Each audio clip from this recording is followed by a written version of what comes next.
Se investir em ações parece um bicho de sete cabeças para você, calma, respira. No vídeo de hoje eu vou te mostrar que o segredo não é encontrar a ação perfeita, mas é entender quais são os piores e os melhores setores para investir. E quando você entende isso, investir fica muito mais simples. Para quem não me conhece, eu sou o Rosalvo e nesse canal nós falamos de finanças e investimentos. Então, se você é novo ou nova por aqui, eu vou te convidar a deixar o seu like, se inscrever no canal e ativar as notificações. Esse vai ser o primeiro vídeo de uma série onde eu vou falar tudo sobre ações. Uma pessoa que quer começar a investir, mas quer entender melhor esse mundo de ações, vai conseguir investir com tranquilidade do completo zero, apenas assistindo a esses vídeos. Aqui você vai ter uma verdadeira aula sobre ações. Tudo que você precisa saber vai estar aqui nesse vídeo. Eu trouxe aqui até uma apresentação para ficar mais didático para vocês conseguirem visualizar o que eu estou falando. E ao final dessa série de vídeos sobre ações, você vai aprender quais são os melhores e piores setores para investir. Você vai aprender como escolher suas próprias ações, como começar a receber dividendos de ações, isso mesmo, ações também pagam dividendos, como calcular o preço teto da sua ação, para você não pagar um valor muito mais caro do que aquela ação realmente vale, do que você realmente pode pagar por aquela ação. Quais são os riscos de se investir em ação, mas eu já adianto aqui que se você acompanhar todos os vídeos dessa série, você vai poder investir em ações com o menor risco possível. Você vai aprender também como investir na prática, porque nós vamos fazer investimentos juntos aqui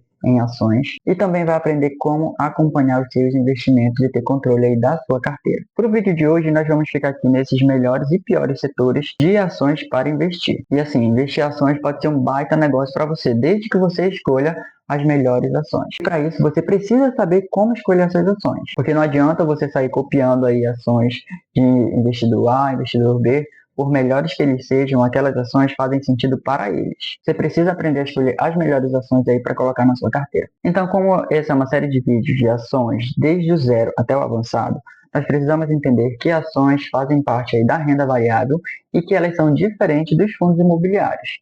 Essa confusão aí de ações e fundos imobiliários é muito comum para quem está começando aí no mundo dos investimentos. E existe essa confusão porque os dois são negociados na bolsa, os dois têm aqueles códigos lá de compra. Então, muita gente confunde. Mas eu já adianto aqui que, na verdade, ações são empresas. Quando você compra uma ação de uma empresa, na verdade, você está comprando um pedacinho daquela empresa. Você se torna literalmente sócio daquela empresa. Os fundos imobiliários, na verdade, eles são imóveis. E quando você compra uma cota, você está comprando um pedacinho daquele imóvel. E você vai receber o aluguel daquele imóvel referente à cota que você comprou, quando nós falamos de fundos imobiliários de tijolo. Mas esse aqui é papo para outra série sobre fundos imobiliários que eu também pretendo fazer aqui no canal. Já ações não, você está comprando na verdade um pedacinho de uma empresa, você está se tornando sócio daquela empresa. E aí uma das principais diferenças entre um e outro é o crescimento, que o crescimento das ações é muito mais rápido do que o crescimento de fundos imobiliários, por exemplo. E quando eu falo em crescimento, eu estou falando de valorização. Porque empresas, obviamente, elas crescem muito mais rápido, elas podem lucrar mais e podem se valorizar mais com o tempo. Diferente, por exemplo, de imóveis. Porque esses imóveis aí têm menor espaço de crescimento. Os ganhos deles vêm principalmente do aluguel, então as cotas dos fundos imobiliários, aqui falando de fundos de tijolo, elas se valorizam conforme vai havendo a valorização aí daquele imóvel. Então as empresas aqui têm um espaço muito maior de crescimento do que fundos imobiliários. É por isso que ações é mais indicado para quem quer acumular patrimônio, tá? Fazendo o seu patrimônio crescer. Já fundos imobiliários é para aquela pessoa que quer ter aquela renda passiva todos os meses, recebendo aí aluguéis todos os meses. E não necessariamente está focado aí em crescimento de patrimônio. E muita gente tem medo de investir em ações justamente por causa dessa variabilidade aí nas ações. Hoje elas podem estar valorizadas, amanhã, a depender do que acontece aí com o mercado, elas podem estar subvalorizadas.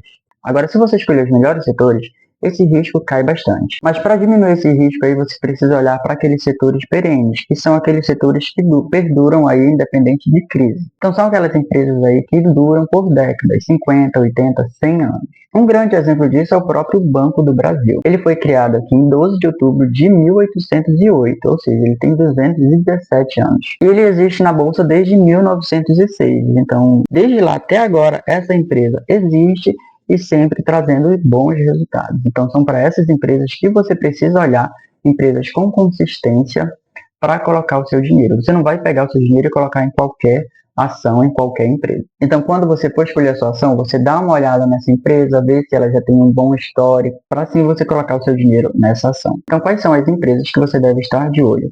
Existe uma dica aqui do Luiz Barsi, que são as BESTs, que são setores que eles lucram independente de crise ou não, porque são serviços essenciais que a gente utiliza independente de crise. Então, BEST são as iniciais de banco, energia, saneamentos, seguradoras e telecomunicações. Então, esses 5 setores aqui são setores que você deve estar de olho. E eu vou trazer aqui alguns exemplos desses setores para você ficar de olho. O setor de banco aqui é um ótimo setor. Por quê? Porque os bancos são negócios sólidos, previsíveis e bem lucrativos. E aí nós já temos os bancos que são consolidados no mercado. Dificilmente vai surgir um novo banco tão grande quanto esses que já existem. Além disso, esses bancos eles costumam distribuir bons dividendos. Se você não sabe o que é dividendo, é um dinheirinho que cai na sua conta todos os meses. Alguns bancos pagam todos os meses, outros não. Pagam um mês sim, mês não, enfim. Isso depende do banco. Mas o que importa aqui é que geralmente eles pagam bons valores de dividendos.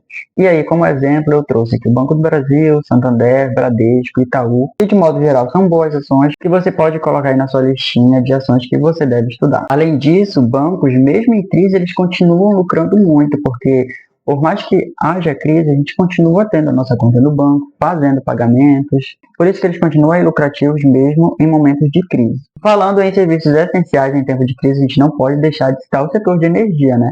Independente do que esteja acontecendo no mundo, a gente precisa de energia em casa, a gente precisa ter energia elétrica. Na pandemia, por exemplo, onde nós ficamos isolados em casa, foi o momento que a gente mais gastou energia. Então, esse setor lucrou demais aí mesmo em um momento de crise. Então, essas empresas aqui do setor de energia, elas costumam ter uma receita previsível. Os contratos que elas firmam geralmente são de longo prazo e elas ainda pagam bons dividendos. E aí eu trouxe essas empresas aqui para você colocar na sua listinha de estudo, que é a Taesa, CEMIG, ISA Energia e Eletrobras. Existem muitas outras, mas eu trouxe essas aqui de exemplo. Agora, assim como os outros 2 setores que eu falei anteriormente, o setor de saneamento também é muito bom para quem busca estabilidade e previsibilidade. Afinal de contas, a gente não consegue ficar sem água, sem tratamento de esgoto, então esses serviços aqui também são essenciais.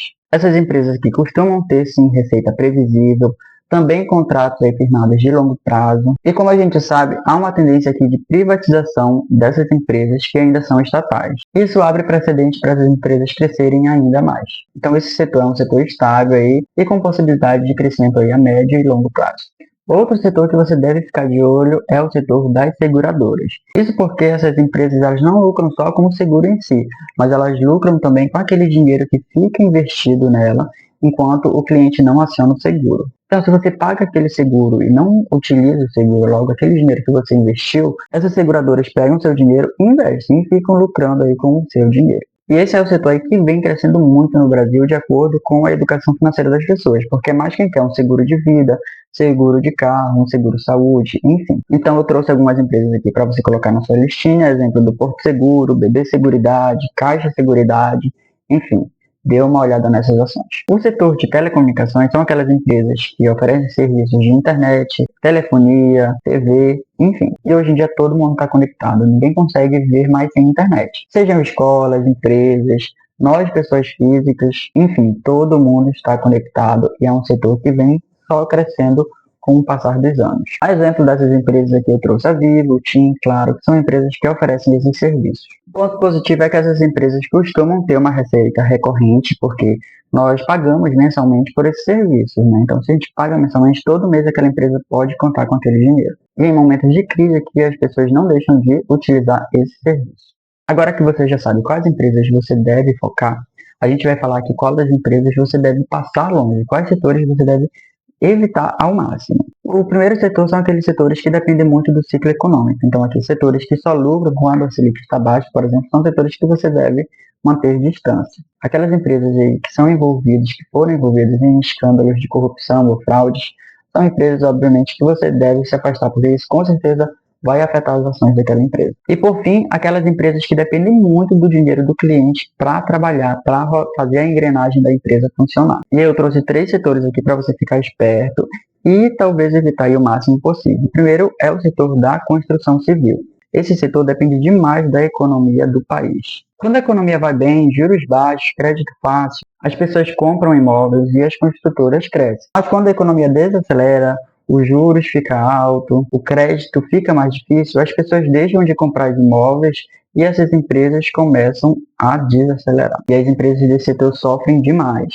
Então é como se fosse aqui uma barraca de limonada que só vende bem no verão. Chega o inverno, as vendas despencam. Por isso que investir pesado na construção civil é bem arriscado, principalmente se você quer segurança ou se você está começando a investir. E aí trouxe aqui alguns exemplos de empresas como a Cyrela e a MRV.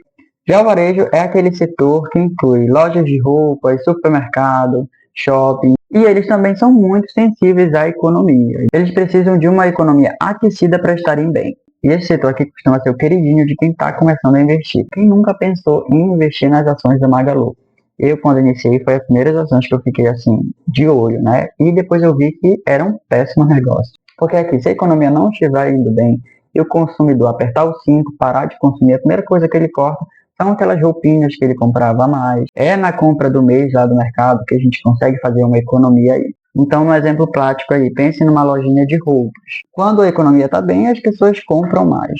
Mas se a inflação cresce e o salário não acompanha essa inflação aí, as pessoas costumam dar uma segurada e passam a comprar menos. Então, o varejo é um setor aí que pode trazer problemas, porque ele é um setor de altos e baixos. Agora, por último, o setor de aviação é um setor muito volátil, porque ele depende diretamente do preço do combustível, crise econômica, eventos aí naturais inesperados, por exemplo, uma pandemia, as pessoas deixam de viajar, ou um aumento súbito aí no preço do petróleo. Então, um dia a companhia aérea vai bem, no outro ela vai péssimo. E para corroborar o que eu estou dizendo, eu trouxe aqui o exemplo de algumas empresas que já faliram. Na construção aí, teve a Encol, que foi uma empresa que faliu aí em 1999, uma empresa da construção civil.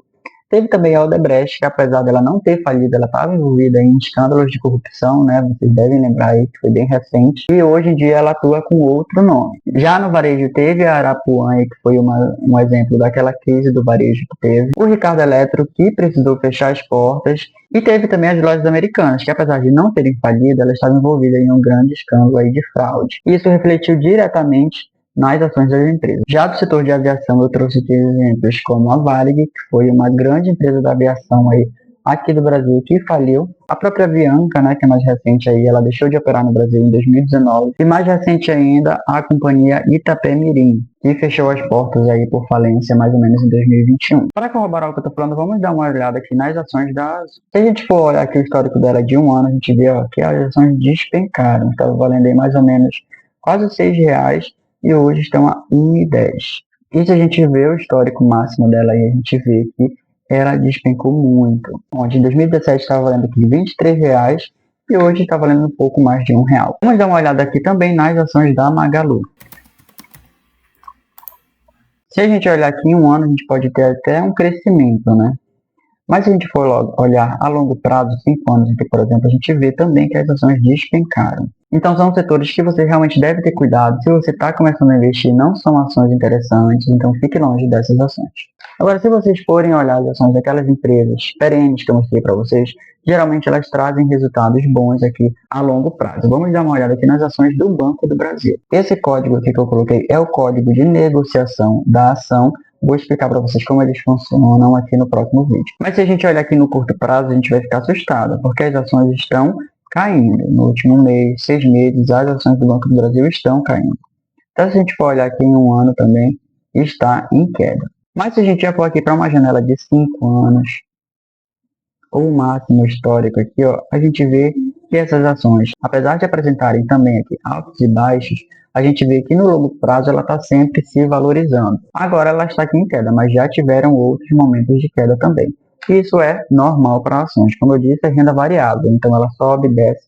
Mas se você investe a longo prazo, pode ser um ótimo negócio. Então, gente, esse era o conteúdo que eu gostaria de trazer nesse vídeo de hoje. Fiquem ligados que eu vou trazer mais conteúdo sobre ações e sobre os tópicos que eu mencionei para vocês lá no início desse vídeo. Então, se você gostou desse vídeo, gostou desse formato de conteúdo, deixa aqui nos comentários. Eu vou amar ler e saber a opinião de vocês. Vou responder todo mundo. Muito obrigado por ter me acompanhado até o final desse vídeo e até o próximo. Tchau!